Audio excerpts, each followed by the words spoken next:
Hi friends, welcome to my channel. ನಿನ್ನ ಜೊತೆ ನನ್ನ ಕತೆ ಧಾರಾವಾಹಿ ಸಂಚಿಕೆಯಲ್ಲಿ ಮುಂದೆ ಏನಾಗುತ್ತೆ ಅಂತ ಹೇಳಿ ತಿಳಿದುಕೊಳ್ಳೋಣ ಬನ್ನಿ. ಈ ಕಡೆ ಶಾರದಾ ಅವರಿಗೆ ಶೂಟ್ ಮಾಡಿದ್ದು ಯಾರು ಅಂತ ಪತ್ತೆ ಹಚ್ಚಲು ಅಜಿತ್ ಮತ್ತು ಭೂಮಿ ಪ್ಲ್ಯಾನ್ ಮಾಡ್ತಾರೆ. ಇದೇ ವೇಳೆ ಸಂಗೀತ ಅವರ ಚೆಕಪ್ಗಾಗಿ ಇಡೀ ಕುಟುಂಬ ಆಸ್ಪತ್ರೆಗೆ ಹೊರಡುತ್ತದೆ. ಅಜಿತ್ ಹಠ ಮಾಡಿ ಶಾರದಾ ಅವರನ್ನು ಜೊತೆಗೆ ಕರೆದುಕೊಂಡು ಹೋಗ್ತಾನೆ.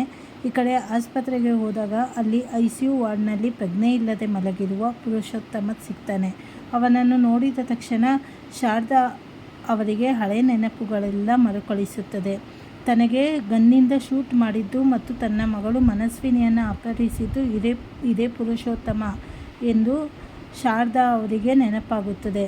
ತಕ್ಷಣವೇ ಕೋಪದಿಂದ ICU ವಾರ್ಡ್ ಒಳಗೆ ನುಗ್ಗಿದ ಶಾರದಾ ಅವರು ಮಲಗಿರುವ ಪುರುಷೋತ್ತಮನ ಕಪಾಳಕ್ಕೆ ಜೋರಾಗಿ ಬಾರಿಸಲು ಶುರು ಮಾಡ್ತಾರೆ.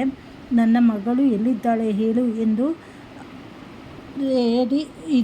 ಆಕ್ಷನ್ ಮಾಡಿ ಕೂಗಾಡ್ತಾರೆ. ಇದನ್ನು ನೋಡಿ ಅಜಿತ್ ಮತ್ತು ಭೂಮಿಗೆ ದೊಡ್ಡ ಶಾಕ್ ಆಗುತ್ತದೆ. ಶಾರದಾ ಅವರ ಆಕ್ಷನ್ ನೋಡಿ ಅಜಿತ್ಗೆ ದೇವಯಾನಿ ಮತ್ತು ಪುರುಷೋತ್ತಮ ಇಬ್ಬರ ಮೇಲೂ ತೀವ್ರ ಅನುಮಾನ ಬರುತ್ತದೆ. ಕೊನೆಗೆ ಅಜಿತ್ ಪೊಲೀಸರಿಗೆ ಫೋನ್ ಮಾಡಿ ಪುರುಷೋತ್ತಮನಿಗೆ ಹೆಚ್ಚಿನ ಭದ್ರತೆ ಕೊಡಲು ಹೇಳ್ತಾನೆ. ಮನೆಯಲ್ಲೇ ಕಳ್ಳರನ್ನು ಇಟ್ಟುಕೊಂಡೆ, ಊರಲ್ಲೆಲ್ಲ ಹುಡುಕುತ್ತಿದ್ದೇವೆ, ಆದಷ್ಟು ಬೇಗ ಸತ್ಯ ಹೊರಗೆ ತರುತ್ತೇನೆ ಎಂದು ಅಜಿತ್ ಸತ್ಯಣ್ಣನ ಮುಂದೆ ಶಪಥ ಮಾಡುತ್ತಾನೆ.